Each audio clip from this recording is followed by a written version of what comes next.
Hello everyone, welcome back to my channel. It's your girl Rosie. Today's video, this is going to be a story time of my first fight, okay? Yes, I'm going to be telling you guys exactly about my first fight. But before we get into this video, or before I even speak of this story time or say anything, quick disclosure. Quick disclosure. This video is not to condone no violence. It's not to promote no violence. This video is only for entertainment purposes, okay? Rosie is not the girl that would just go out there and start, fighting anybody and things like that. I'm not like that at all. Matter of fact, I don't like fighting. I hate fighting. But sometimes people be pushing buttons, you know what I mean? Like, people be pushing your buttons. So if I feel a vibe of, any weirdness or things like that, all I do is remove myself out of that space. That's it. I don't be fighting nobody. I don't have time to be arguing with nobody and things like that. Okay? So, violence is not the answer. We all know that, or we all should know that. At least we all should know that, alright? So, with all that being said, you guys already know whenever I do a story time, I'll always tell you guys to go get your popcorn, all your snacks that you need, get comfortable, get cozy, and then when you do that, don't forget to like, subscribe, also leave a comment, and don't forget to click on that bell button so whenever I post, you don't miss a thing, alright? So with all that being said, you guys know my intro is coming up, so I'll see you guys in a minute. We've been on a tragedy for months. Why can't you agree with me for once? Maybe we can be on chill tonight. Maybe I can give you chills too. We've been on a tragedy for months. Story time goes way back, like the first 6 years I was in Australia. Can y'all imagine how fresh your girl was back then? Like, I was fresh as hell. Didn't even know how microwaves worked. Didn't even know how the stove worked. Like, didn't know how these things operate. Like, honestly, I did not know. The only language I knew how to speak was Arabic and Dinka. Whew. Girl, when I said my English was fresh, it was fresh as hell. Like, I didn't even know how to speak English properly. Now the only language I can speak is English and Dinka. I mean, Arabic I know like a little bit here and there, but I can't have a full conversation with somebody in Arabic. It's weird, huh? So, anyways, so this story time goes back to the first 6 years I was in Australia, or came to Australia. We used to go to this church like every Sunday. Like, my family loved going to this church. This church used to go for hours. Like, Mom, why were we sitting in those chairs for hours? I understand we were praising Jesus, but Mommy, I wanted to go home and eat. I was hungry. Like, come on, Mommy. Anyway, so we used to go to this church every Sunday. So one day, this church decided to do like a fundraiser for kids to like do activities when they're not at school or they have school holidays. So the fundraiser was successful. So the activity that we could do was go to camp for like 2 weeks, and that is always at the end of the year. So whenever it's like Christmas holidays at the end of the year, that's the day we know we going on a holiday. Like, Mommy, Daddy, goodbye, we out of here, we going on a vacation. It's free for us. We don't have to pay anything. We don't have to do no chores. We don't have to clean. We don't have to cook. Like, we on a vacation, alright? So it was my brother and I that used to go to this camp all the time. Every Christmas holiday at the end of the year, we knew our vacation is near. Like, we were ready. We'll pack our suitcase 2 days before. We'll sleep with our clothes next to us, our shoes next to us, hell, socks, everything is next to us. The day of the camp, we woke up 6 a.m. We're getting ready, we're getting dressed, we're making our breakfast, and boom, my dad was ready like around like 7:30. He was awake, he was getting ready also to drop us We always have to be there like 20 minutes early so they can do like a roll call check. So they will know whose child is going to be there and whose child is not going to be there. So they'll do a roll call check. So this camp, it was my brother and I going. I had a few of my cousins going too. Rest in peace to my cousin Nunu, because we used to go to this camping together also, alright? Just wanted to say that quickly because I know she's watching me. Baby girl, I know you watching me, right? So they start doing a roll call check. Rosie present, Nunu present, Valentino present, everybody's present. We lit, like we in there, like we ready, okay? So we put our suitcase in the bus, we ready, like, ooh, we going on a trip. So time for the bus to leave. Wow, our bus trip is like the best bus trip ever, because we would talk, we would make so much jokes and everything like that. Like it was the best time of our lives, because we're going on vacation, time out from our parents. We don't have to cook, we don't have to clean, we don't have to do no no chores in the house. Like damn, we were living that time to us was luxurious life. Like it was luxury to us. Like what? You don't get that every day. So it was luxury for us. So woo, we felt good. So, you know, we on our way, we talking, we laughing. Like the camp is like 5 hours away. So we talking, we laughing. It literally feels like 2 hours only, because, you know, that's how much we're like enjoying the trip, the vacation, alright? So so once we get to the camp, they have to do another roll call check, because they would have other children, or they would have like other youth coming from different churches also. So they don't want to mix everybody up, and they need to know like who came in what bus and who didn't come in what bus. So they do another roll call check to our cabinets to know like where we're gonna be. So we had our bunk beds. They had bunk beds in the cabinets, you know, the shower. They just showed us like a quick tour like of everything in the cabinet. So we knew everything. We put our stuff down. After, it was time for us to go and eat, because it was a long trip. We needed to go eat something, alright? They had like a big, beautiful kitchen where it had even chairs where people could sit, you know what I mean? So it was beautiful. So after we're done eating and everything, we have to go meet our team captain, like who's going to be taking care of us whenever we do activities and whenever we're in our cabinets and things like that. So Miss Bridget, Miss Bridget was our team captain. We didn't like her, to be honest. She had us doing the most, okay? So we met Miss Bridget. Miss Bridget gets to know all of us, who we are and all that. And then, yeah, so after that, we had an early night because we were tired from that camp trip, right? The next day we were going to the pools.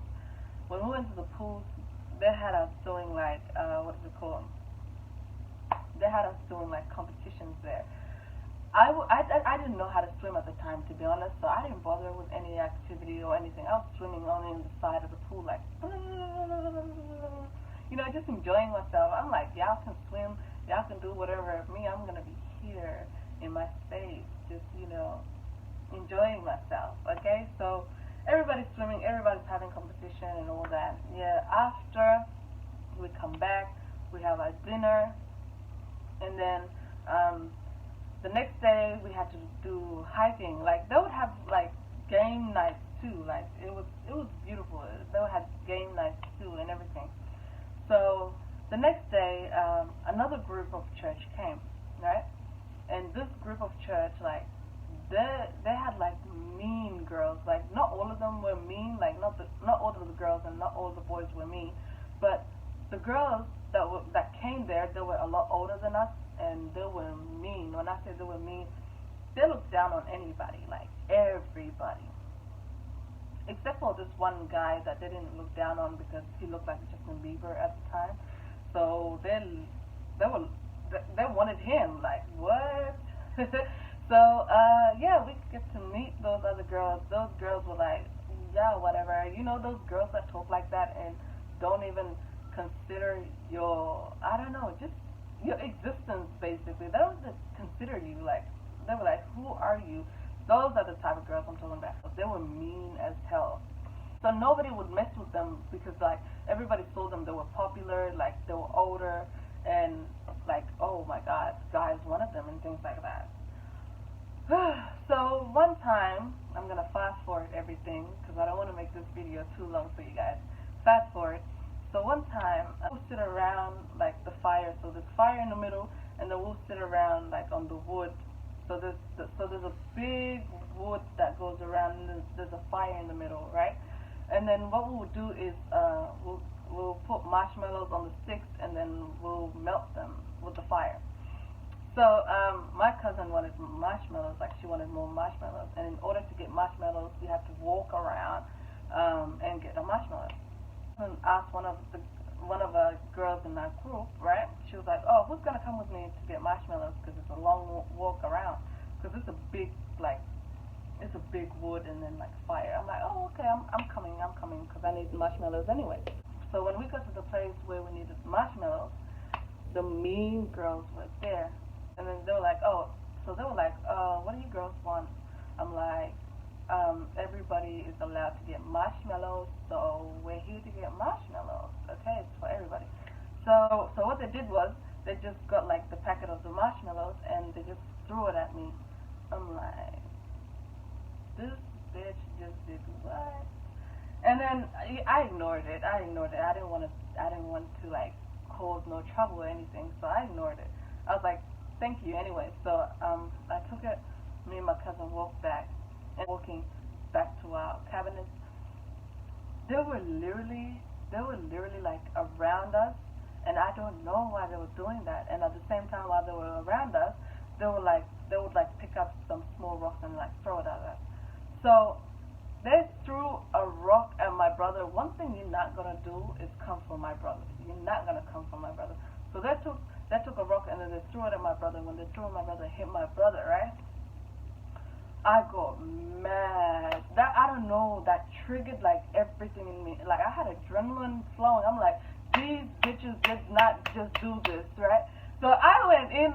Can you imagine the little me like just going, trying to, you know what I mean? Like, so I was like, you are not gonna treat my brother like this. No way. You're not gonna do this. No. So me and my cousin, we going in, like we had like small hands, but we going in, we're like, what did you just do? What? It was ugly. So, and they had long hair too, so whenever like they would try to grab us to take us off them, I would grab her hair so bad. I didn't want to let her go. I'm like, you're not finna throw no rock on my brother like that. I was holding her hair. I was trying to hit, I'm like, no. You're not going to bully my little brother. No. That quick, they had to take us real quick. So what they did was they got our captains to come and talk to us just to know what happened. And then I'm like, don't you guys see my brother's head? Like, he has a big bruise now. Like, what the hell? Like, why would you want to do that for? Like, come on. Anyways, the next day, they were looking at me up and down. I was looking at them up and down like, girl, I'm going to give you the vibe you're giving me. Like, I wasn't a fighter, but I was surprised what the hell got into me to do. I was like, bam, bam, bam, baby girl, you're not gonna bully my brother. Nope, you're not gonna do that.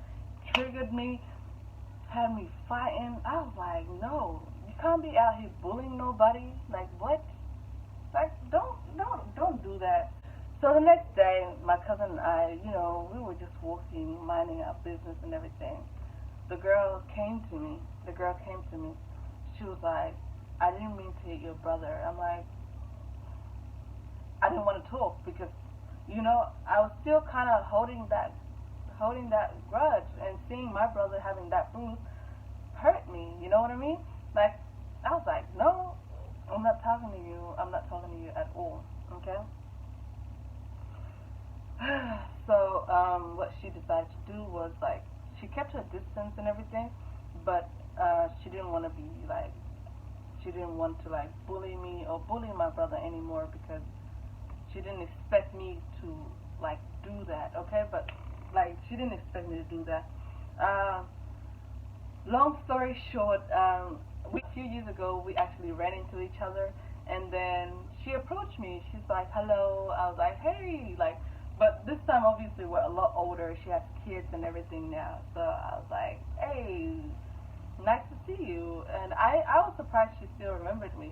She was like, who can ever forget your face, your smile, the way you laugh and everything. I was like, oh, that's sweet, you know. So we were cool and everything. So she was like, oh, you know, I apologize. I'm like, it's forgotten, man. It's a long time ago, it's forgotten. All right, so she was like, oh, I was trying to impress my friends, so, you know, yeah, I did that because my friends were doing it, so I did it too. I was like, you know what, you were young anyway, so good. All right, you were young, so good, we let it go. So, so to sum up this video, like, so to end of this video, moral of the story, right? Don't be out here doing none of that to nobody. Honestly, like, don't ever look down on nobody. Don't ever like talk down on nobody. Don't be bullying nobody. Moral of the story: don't be doing anything because somebody else is making you do it. Okay? If your spirit is not comfortable with it, there's a reason why it's not comfortable with it. If you don't feel like doing it, don't do it, because when you are around a group of wrong people, most likely they're going to make you do the wrong things that will affect your life somehow. You know, you could get into trouble. I don't know, something might happen, you know what I mean? Another moral of the story: never look down on nobody, never think you're better than anybody or things like that, because we're all human, we're not perfect, we're all here to like have an experience and then we're out. We're not here to be bashing down on nobody or looking down on nobody, you get what I mean? And another moral of the story is always spread love and inspire others, like regardless, do that. I don't care how small it is. And another moral of the story is always know your circle. Be aware of what's in your circle. You know, always know the people you hang out with, like in and out, because people can turn against you like that. All right. So you could have like a large group of friends but still feel alone, and sometimes like if you're by yourself, you feel whole, like, you know what I mean? So you'd rather be by yourself and be most truthful and honest to yourself than being in a group of people that are lying to you, stabbing you in the back, or always doing something negative or saying negative to you, you know what I mean? So it's better off being alone than being in a large group of friends that are plotting on you, basically. So with all that being said, thank you guys so much for watching the story time. If you guys want more story time, I'm here for you guys. So thank you guys so much for watching this video. I'll see you guys next time. Bye guys.